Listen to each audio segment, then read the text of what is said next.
FCC 2007. O enfoque gerencial da administração pública costuma ser associado à ideologia neoliberal, em função de: letra A. As técnicas de gerenciamento serem quase sempre introduzidas ao mesmo tempo em que se realiza um ajuste estrutural para combater o déficit fiscal. Quando a gente fala de gerencialismo público, existem três fases. A primeira é o gerencialismo puro, a segunda é o consumerismo e a terceira é o Public Service Orientation. Essa primeira fase, o gerencialismo puro, é a que surge junto com o que se chama de neoliberalismo, que é o liberalismo típico da escola de Chicago, nos Estados Unidos. E, de fato, esse liberalismo vai surgir na década de 70 e 80, principalmente 80, com essa ideia de déficit, de você controlar as contas públicas. Esse era o foco do gerencialismo puro. Isso muda depois. Mas, nesse contexto aqui, neoliberal, ele surge, de fato, ao mesmo tempo que você visa esse ajuste estrutural. A principal questão é você controlar os gastos públicos. Isso surge nos Estados Unidos, é, depois na Inglaterra e vem para o Brasil na década de 90, tá? Com a ideia de que o governo não pode gastar mais do que ele arrecada, porque isso causa problemas de ordem macroeconômicas. Então, a primeira está correta. Vamos para a segunda. Ambas as abordagens defenderem o Estado mínimo, sim, com o governo atuando apenas no chamado núcleo estratégico, sendo que, para tanto, afigura-se necessário definir processos e recompensar o mérito dos funcionários. Tem alguns problemas aqui, tá? O gerencialismo não necessariamente ele vai defender o Estado mínimo. As pessoas confundem Estado mínimo com Estado eficiente. Por quê? Você pode ter um Estado grande que seja eficiente nos seus gastos. Ou seja, grande no sentido da carga tributária, tá?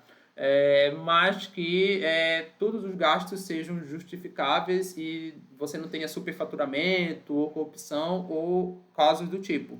Por exemplo, os países nórdicos têm esse viés. A Suíça, se você vê um indicador de neoliberalismo muito utilizado, é o índice de liberdade econômica, e você não tem só a carga tributária, você tem como é que é feito esse gasto, tá?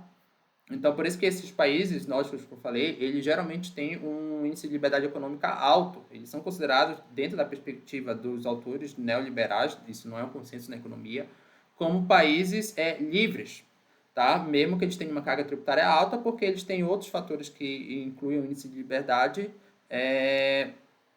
bons, considerados bons, entre aspas, né?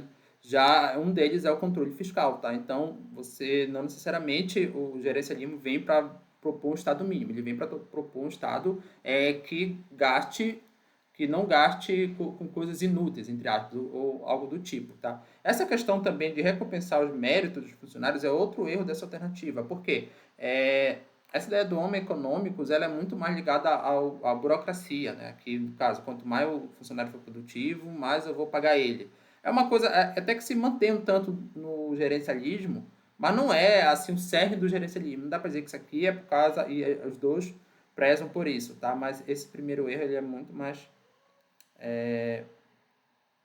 até difícil de perceber, mas ele de fato é um erro achar que gerencialismo necessariamente é Estado mínimo, porque não é a mesma coisa que neoliberalismo, mas eles têm alguma diferença. Neoliberalismo vai prezar, para quem entende mesmo de neoliberalismo, Estado mínimo, tá? Em sua essência. Tem outros fatores da corrente da escola de Chicago aí que são tão relevantes quanto. Letra C. Ter sido introduzido pela equipe do governo Thatcher, lá na Inglaterra, né? Margaret Thatcher, em 1979, como forma de diminuir o tamanho do Estado. De novo, com essa ideia de diminuição do tamanho do Estado na economia e reverter o processo de decadência econômica. De fato, essa é uma das bandeiras do neoliberalismo, não é a única, tá? As pessoas propagam que é a única bandeira, mas essa bandeira ela não necessariamente é do gerencialismo, como falei. Se fosse Estado eficiente, aí poderia dizer, é bandeira dos dois, mas não é o caso, tá? Letra D. Ambas as abordagens defenderem a necessidade de servidores competentes, bem treinados e bem pagos, com o objetivo de servir o cidadão.